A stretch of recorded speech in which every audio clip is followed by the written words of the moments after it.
The situation with Iran just escalated. Listen to this. President Trump following through on his threats to Iran, unleashing a new wave of heavy strikes in response to attacks on American forces. Just 12 hours after President Trump warned Iran, U.S. forces unleashed powerful strikes against the regime. Wow. Dozens of targets were hit, including IRGC military command centers, missile and drone facilities, along with remaining maritime capabilities. U.S. Central Command released a statement saying CENTCOM forces successfully completed a heavy wave of strikes against Iran in response to yesterday's attempted missile attacks on U.S. forces. The strikes aimed to further diminish threats posed by Iran and its proxies to American forces, commercial shipping, and neighboring Gulf countries after the Iranians launched that surprise missile attack on U.S. forces in Jordan. The president later spoke from the Oval Office, saying this.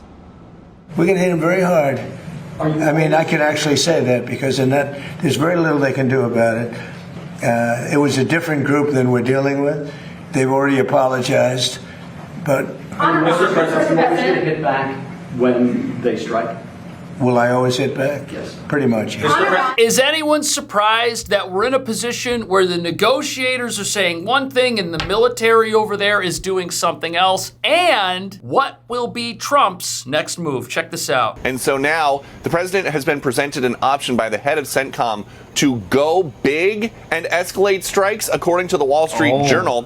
The idea behind Admiral Brad Cooper's high-end option is to go beyond the smaller retaliatory airstrikes that have done little to deter Tehran from threatening ships in the Strait of Hormuz and lobbing missiles at American forces in the region by sharply escalating the war, according to people familiar with his thinking. This all really could turn into a much broader world war if this Reuters report is true about China getting ready to sell Iran tens of millions of dollars worth of shoulder-fire missile launchers built to take out helicopters and fighter jets. President Xi told you that China would not give or sell Iran any weapons. And there's a new report that Iran's about to get 400 rocket launchers from China going through Pakistan to Iran. Well, that would be surprising. I mean, things like that happen, but that would be surprising. He told me very strongly he wouldn't partake.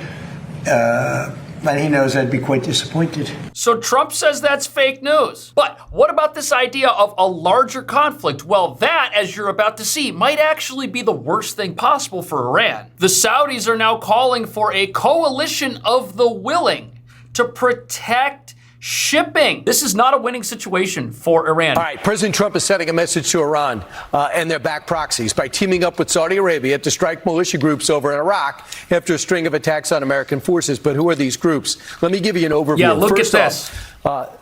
This is bad news for Iran. This is where the money comes from. This is the area in which they're located. You got about 10 Shiite groups that really came into prominence after we invaded, yes, but mostly after we pulled out during the Obama administration and left the void. In come these Iranian militias to put down the push of ISIS, and they stayed. So about 10 groups, 50,000. Who are the biggest groups? Well, here's one of them, the Kataib Hezbollah. Yes, affiliated with Hezbollah. They got the most rockets. They seem to, if anybody was to hit Jordan, you would think this group is the group to actually do it because they're the most armed up. Then you have this group with Al-Haq, named after one of these guys. He was also arrested. He was jailed. He was let out. He forms a group. And this El-Khazali is trying to become part of the political process and soften his image, but being part of a militia is not helpful. We do now have an Iraqi leader that wants to be affiliated with us and keep these guys under control. The question is, are they going to have the armaments and the army to do exactly that? Because Iran backs them. Another reason why you want to diminish Iran's power, that's when these guys stop being funded. And then, of course, Hezbollah stops being funded and Hamas gets diminished. So this is Iran's coalition. And who's against that? The entire Middle East that is getting pulled into an alliance because the peace and prosperity of their people depend on an alliance to stand against this. But who else might become part of this wider conflict? And the region waits to see if the war will expand. Israel's Prime Minister Benjamin Netanyahu met Wednesday with Secretary of War Pete Hegseth. After the meeting, Netanyahu said this. And what I ask you is only one thing. Stand up. Stand up. Don't cower. And, when you're faced with an attack, what do? Attack back. Here in Israel, the military remains on high alert, given the possibility the conflict could expand. Yeah, it looks like that's what Iran wants. And the thing you have to understand about Iran, and the reason why they keep expanding this conflict and trying to project force, is because the second they stop projecting force, they lose their ability to be this regime that controls a country, controls a people, and threatens the entire world, because everybody's going to stop being afraid of them. They need people to fear them if they want to stay the way they are and maintain the status quo. That's why they keep attacking. That's why they will not fold, as we heard earlier. But wait till you hear this. That if they decide to go with the go big strategy, that it'll be effective to change the mindset of the Iranians? It's a great question, and the short answer is we don't know. The ultimate decision will lie with President Trump as to whether or not he wants to order this larger strike package against the Iranian regime. And according to initial reports, this would work to further degrade Iranian ballistic missile capabilities in the region. And we saw those capabilities on display earlier this week when they went after U.S. forces in Jordan. But when the president spoke with Fox yesterday, he described how accurate these U.S. forces are on defense when they have to shoot down this incoming fire. Yeah, they blocked them all the other day. The primary goal of this larger strike package would initially be to destroy what remains of Iran's ballistic missile arsenal, go after any of their air defense systems that may have been repaired or redeployed, and further degrade Iran's ability to threaten U.S. forces or allies in the region. So the reason that this continues to happen, Iran continues to aggressively project force, the United States continues to take action. This is happening because of everything else that degraded military capability allows. I think the president's doing exactly the right thing. The president's strategy is not tit for tat, and it's not escalation. We're just going to keep throwing them more till we get the guy to quit. Because we've already, I know we're still fighting, but we've already won the war. Everything that makes Iran a strategic threat, the president has already taken off the table. So what the strategy is doing now is de-risking, which means every time the Iranians do something aggressive, the president takes another capability of theirs off the table. And that just extends the timeline from when they can ever be a threat again. And again, what's also key is we're all focusing on the kinetic action, but the fiscal actions are, this is a twofer. So between the blockade and the sanctions and the kinetic, this regime's really, really being squeezed. What are we not hearing? We're not hearing about traffic snarled in the Strait of Hormuz. Ships are getting out. Why? Because the military capability that Iran used to have to threaten those ships isn't there anymore, which means Iran is isolating itself through this aggression, and every time there is aggression, they lose the capability to continue being as aggressive. You see, things are happening. Are they happening as quickly as everybody wants? Not necessarily, but Iran may be past the point of no return. It's hard to know exactly what the United States is planning. They don't want to project their plans to the Iranian regime, but a variety of options are on the table for President Trump, along with regional allies. We know earlier this week in the Oval Office, he had a very positive meeting with Israeli Prime Minister Benjamin Netanyahu. And we think back to February 28th of this year when Operation Epic Fury began. In a matter of 4 minutes, 40 senior Iranian officials, including the Ayatollah Khamenei, the besieged forces, the IRGC command centers around Tehran and other locations were hit very rapidly, and the Iranians couldn't do much about it. And they're in a similar position now, in an even weaker position, because so many of these air defense systems have been hit. And that's also why, Griff, we are tracking this ongoing story and these reports that indicate a Chinese company is trying to supply the Iranians with 400 shoulder-fired missiles, because these missiles can be very dangerous to U.S. jets. And according to reports, it was one of these man-pads that actually shot down the U.S. fighter jet earlier this year. But that is not a war-winning strategy. Shoulder-fired weapons, they are what militant aggressors would need if they decided to take to the hills and stage some form of guerrilla campaign against an occupying force. That's what those would be for. But the tactical situation here has gone the way experts were predicting it would, which likely means President Trump knew this entire time that this is exactly where we would wind up. Watch this. Look, we got to open the Straits of Hormuz. If we're not going to be able to do it through negotiations, we got to do it by force. Wow. And let's look at where we really are. Right. I mean, last night, Iran, using 5 of their best ballistic missiles, attacked a U.S. base. That's what they did last night. They also attacked shipping in the Gulf.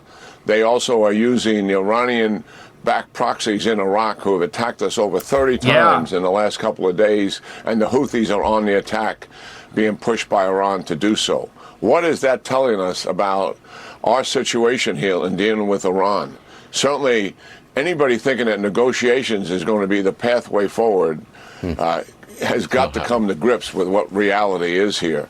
And who might those individuals be? Well, after these attacks earlier this week, the surprise ballistic attack on a U.S. base that was thwarted, who responded? It was the United States and Saudi Arabia. So this coalition of the willing is being formed before our eyes. And this is the worst thing that could possibly happen to Iran if it marks the start, indeed, of a much larger combat operation everyone right now thinks is imminent. Watch this. Escalating against Iran, which is what we've been doing day by day based on their attacks, is not working.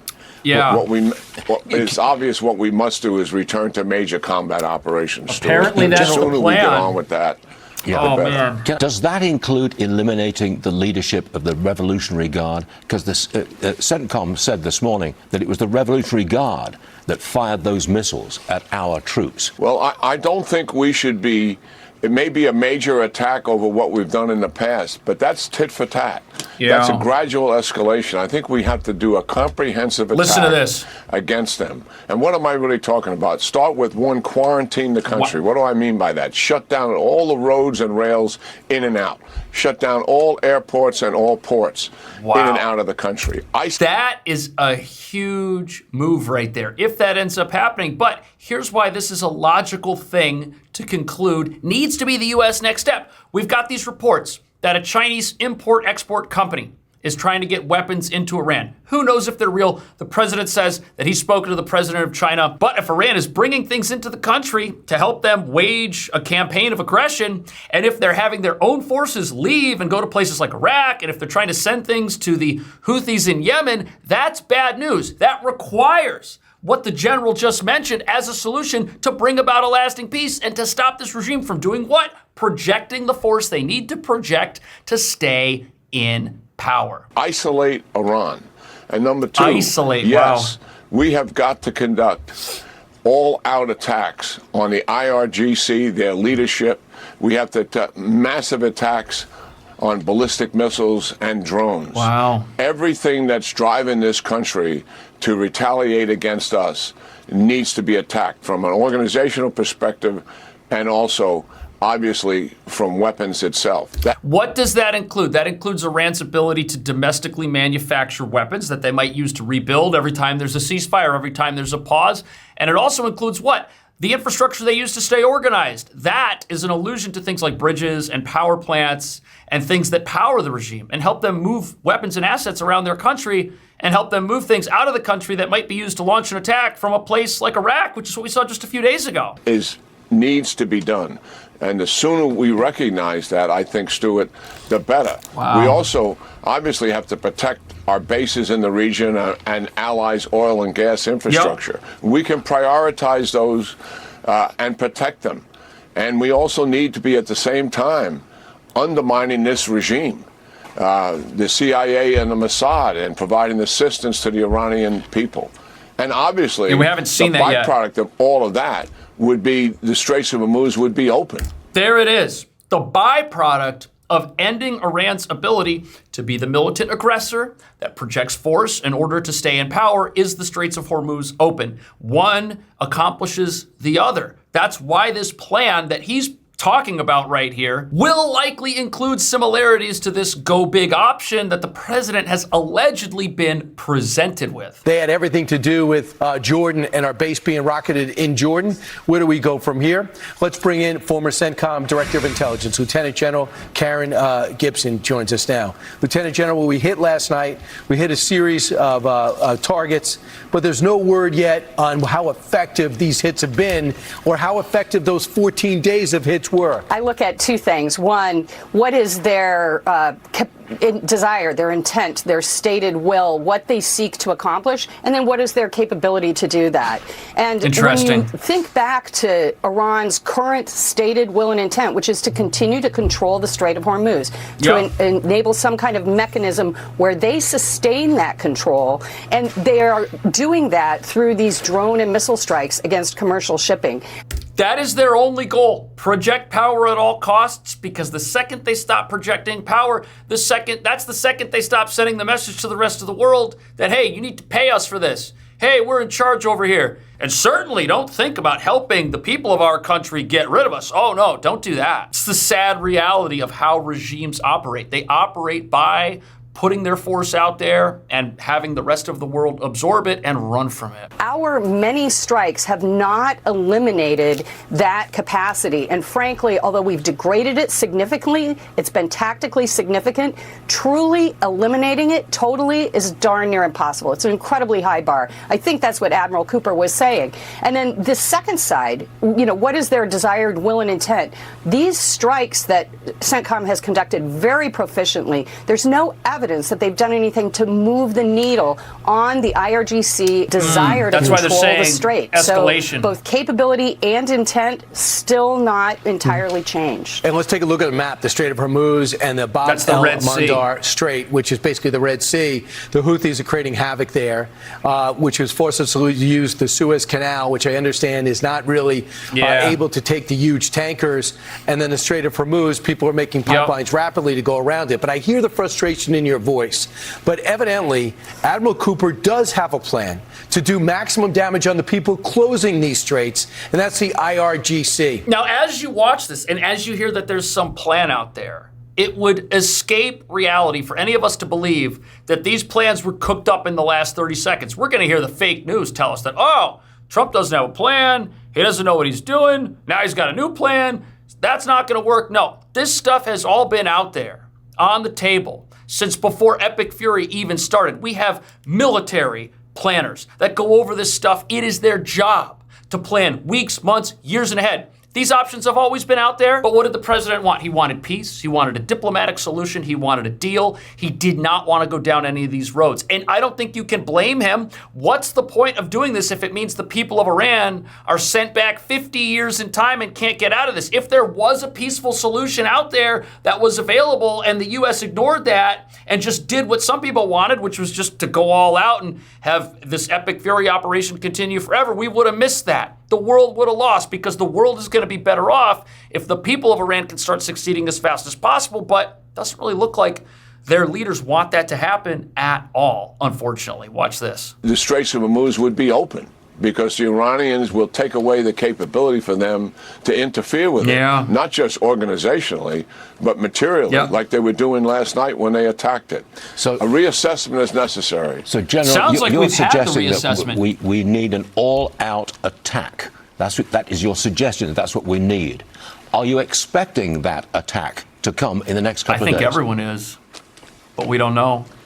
I don't know. These are decisions the president has to make. Yes, I am suggesting a return to major combat operations, which is what we were conducting for 38 days prior to the ceasefire. And I would add to that complete destruction of Iran's oil and gas infrastructure. That would take everything economically away from them that they value. Now, at the beginning of Epic Fury, there were people who said the exact same thing, but it doesn't look like the political will was there on behalf of not just the American people, but people all over the world to see that happen to Iran. The entire world has been hoping for a peaceful solution this entire time, but the leaders of Iran are showing the world that they do not want a peaceful solution to this. And the sad thing is, there are 90 million people in Iran who will have to rebuild what could be making them prosperous right now. The goal this entire time has been to do what? To preserve the oil infrastructure. Trump has said many times he doesn't want to go after desalination plants. He doesn't want to hit power plants. He doesn't want to hit the oil infrastructure. He wants to preserve that stuff so this country can recover and so that the people can have a bright future quickly and can quickly get out of the mess that has been made of their country over the last 47 years. But it looks like their leaders do not want that to happen, and the world is faced with a tough choice right now. To allow Iran to sell oil, even if they can't get a ship out through the Strait of Hormuz, there are still land routes they can take. They can drive tankers to try to get oil out that way. They can still make money. They still have resources. If all of that helps them to continue being the aggressor, eventually the world will have to make a choice. It sounds like we know the choice this general has, that he would make. What do you think should happen next? Let me know. I'll see you in the next video.